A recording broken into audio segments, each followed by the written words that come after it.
Today we're making a Venetian classic, Risi e Bisi. This is what we need. 200 grams or 1 1/3 of a cup of fresh or frozen peas, 160 or 2/3 of a cup of Vialone Nano rice, Arborio or Carnaroli are also good, 25 milliliters or 2 tablespoons of extra virgin olive oil, white onion, half of it, parsley, 20 grams or 1.5 tablespoons of cold butter, 30 grams or 3 tablespoons of grated Parmigiano Reggiano, possibly a 24 months old, a liter or 4 cups and 1/4 of vegetable or meat broth, black pepper to taste, a smaller grinder works nicely as well, salt to taste.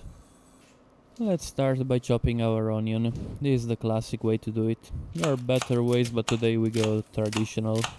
The ingredients displayed in the video are for one portion, but the ones that I gave you are actually for 2 people.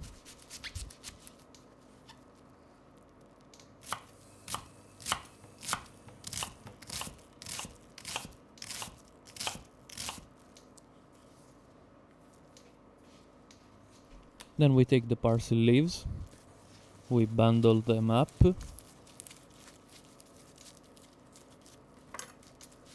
and cut them. This is called a chiffonade. Then we mince them some more. Could have done a better job, but good enough. Apparently somebody, some might say me, forgot to press record. Here's what I did. Put in a pan the extra virgin olive oil, the onion, the parsley, the peas and half a glass of water. Then let it cook on a medium-low flame for about 10 minutes or until the water is almost gone. Add a little bit of salt as well. Add the rice and enough broth to pretty much cover it. Normally the rice would get toasted before, but we are following the traditional recipe recorded in the Chamber of Commerce of Scorzè here in the Venetian province, so we're actually just following the traditional way to do it. Add some more salt, but don't overdo it. Remember that we have to add the Parmigiano in the end, so that will add sapidity as well. Now we cook it for about the time that your rice package says. Generally with a Vialone Nano we're talking 10 to 12 minutes. For Carnaroli I generally cook it for about 15 minutes. Anyway, set a timer a couple of minutes before and check so you can prevent overcooking. During the cooking add broth and stir when needed.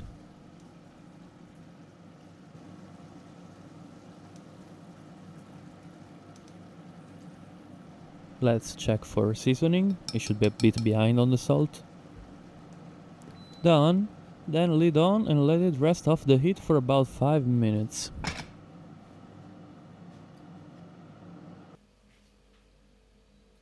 Once the resting is done, add the butter, Parmigiano, black pepper, and some warm broth. Then stir everything with a bit of energy to emulsify the fat from the butter and the cheese with the starch of the rice. This is what I think mainly makes the difference between a risotto and Risi e Bisi. We're using less fat, so we're not obtaining a thicker emulsion like with risotto, so it stays a bit more soupy. Finally we get to enjoy it, or you might realize you missed a piece of butter and only then you can finally indulge. If you enjoyed this, like and subscribe. Ciao!